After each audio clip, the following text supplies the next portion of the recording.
a handful of engineers and mathematicians rewrote human civilization in a single lifetime. They took a germanium transistor in a New Jersey laboratory and turned it into the artificial intelligence reshaping how billions of us think, connect, and survive. This is the story of that revolution, the hidden origins, the forgotten pioneers, and the moral reckoning we're still living through. We stand today inside one of the most profound transformations in the history of civilization. The digital revolution, the sweeping conversion of human knowledge, communication, and commerce from analog to digital form, did not arrive with a single dramatic announcement.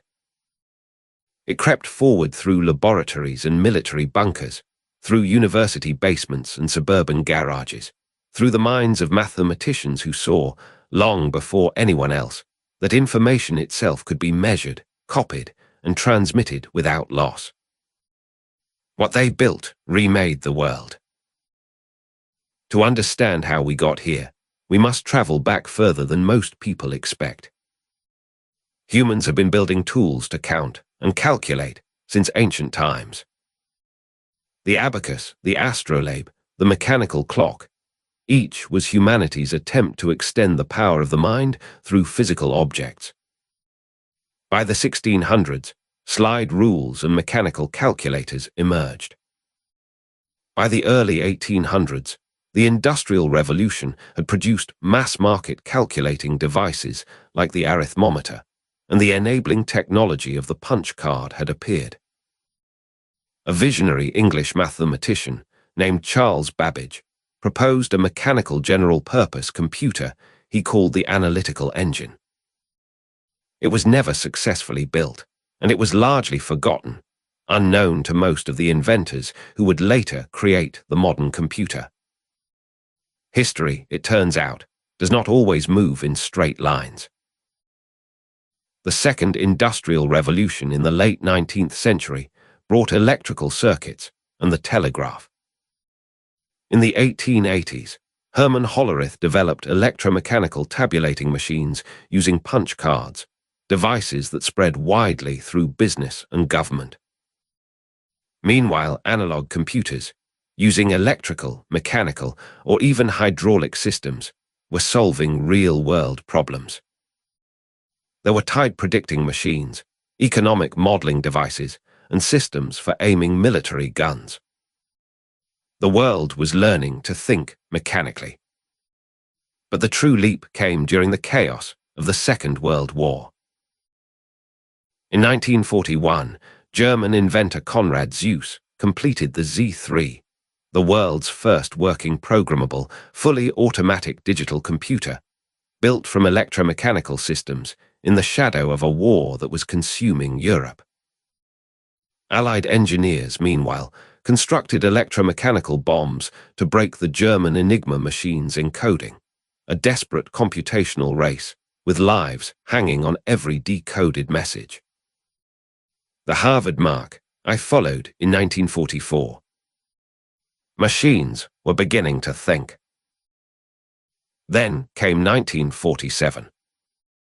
In the quiet laboratories of Bell Labs in New Jersey, three men, John Bardeen, Walter Hauser-Brattain, and their supervisor William Shockley, invented the transistor.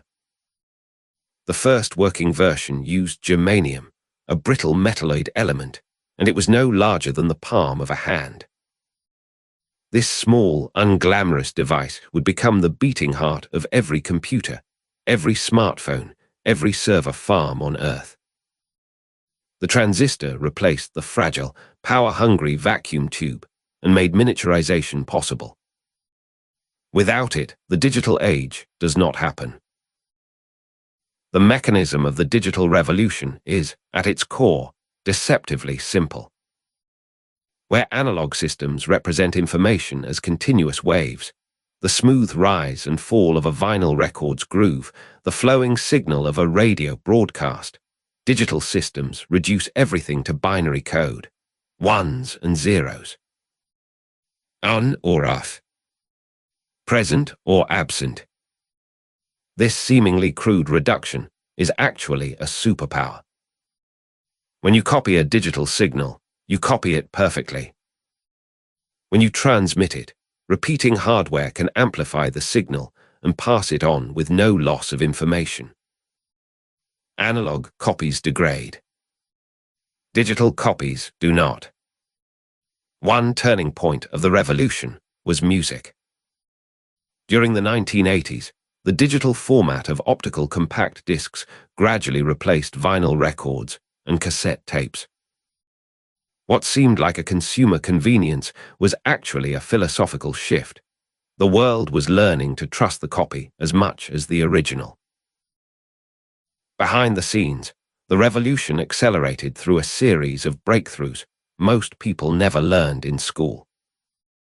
In 1948, Claude Shannon, a mathematician at Bell Labs, published a paper called A Mathematical Theory of Communication, arguably one of the most important scientific papers of the 20th century. Shannon demonstrated mathematically that information could be quantified, encoded, and transmitted reliably across noisy channels. He gave engineers a blueprint for the digital world. In 1958, Jack Kilby achieved the first integrated circuit milestone. Robert Noyce at Fairchild Semiconductor created the monolithic integrated circuit chip in 1959, made possible by the planar process developed by Gene Hoany. In 1963, complementary MOS technology, CMOS, was developed by Chitang Saar and Frank Wanlas. Each advance was a rung on a ladder, climbing toward a world none of its builders could fully imagine. The people who built the digital revolution were rarely the smooth-talking visionaries of popular mythology.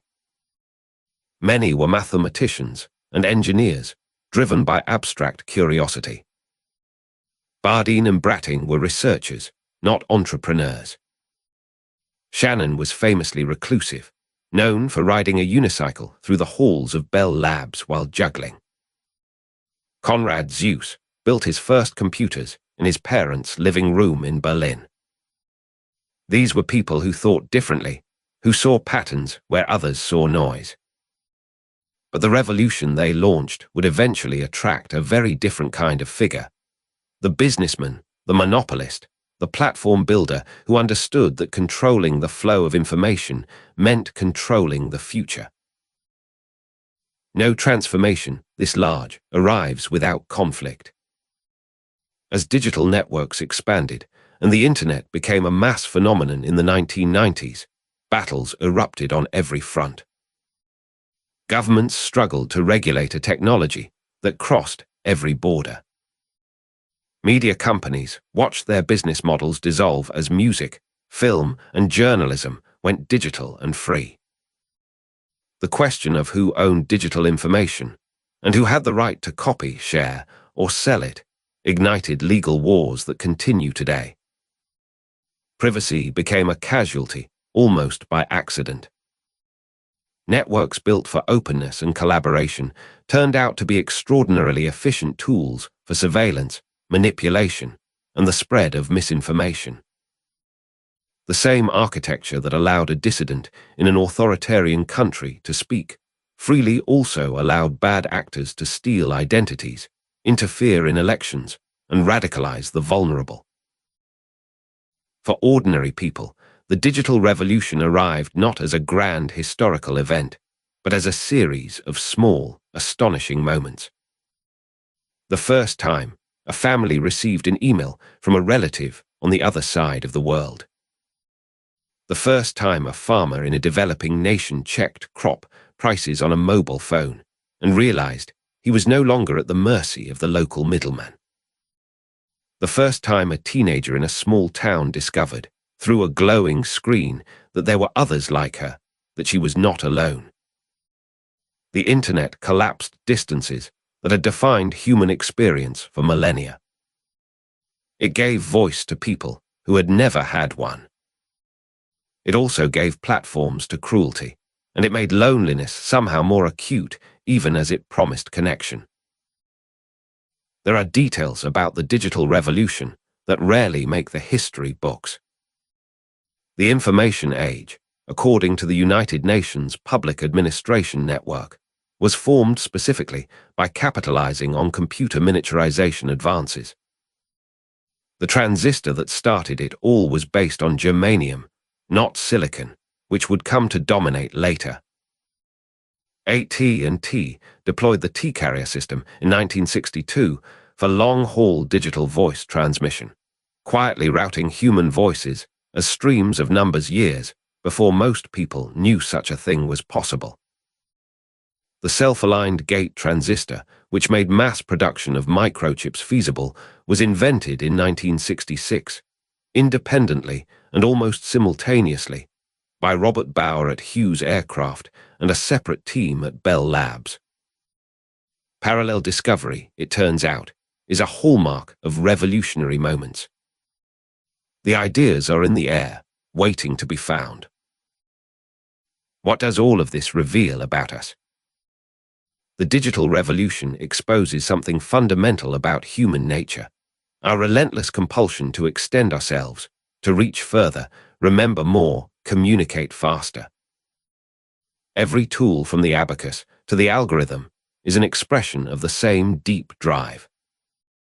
But the digital revolution also forces a reckoning. When information can be copied perfectly and distributed instantly, old structures of power begin to crack. Gatekeepers lose their gates. Authorities lose their monopoly on truth. This is liberating and terrifying in equal measure. The philosopher's question the internet raises is not technical, it is moral. Who decides what is true? Who is responsible for what flows through the network? Who owns the attention of billions of human minds? Today, the digital revolution is not over, it is accelerating. There is ongoing debate about whether the third industrial revolution has already given way to a fourth, driven by artificial intelligence and biotechnology. Theorists speak of an imagination age, of the Internet of Things connecting every object on Earth to every other, of machine learning systems that can generate text, images, and music indistinguishable from human creation. The same miniaturization advances that began with the transistor in 1947 now place more computing power in a wristwatch than existed in entire nations 60 years ago. The future is not written, but the patterns are visible. Every time humanity has gained a powerful new tool for processing and sharing information, from writing to printing to broadcasting to the internet, the world has been remade. Old powers fall. New ones rise. Ordinary people gain capabilities once reserved for kings and corporations. And new dangers emerge that no one anticipated. The digital revolution is the latest and largest chapter in this ancient story. We are not spectators. We are inside it, shaped by it, shaping it in return. The question is not whether the revolution will continue. The question is what kind of world we choose to build with it, and whether we are wise enough, this time, to ask that question before the consequences arrive.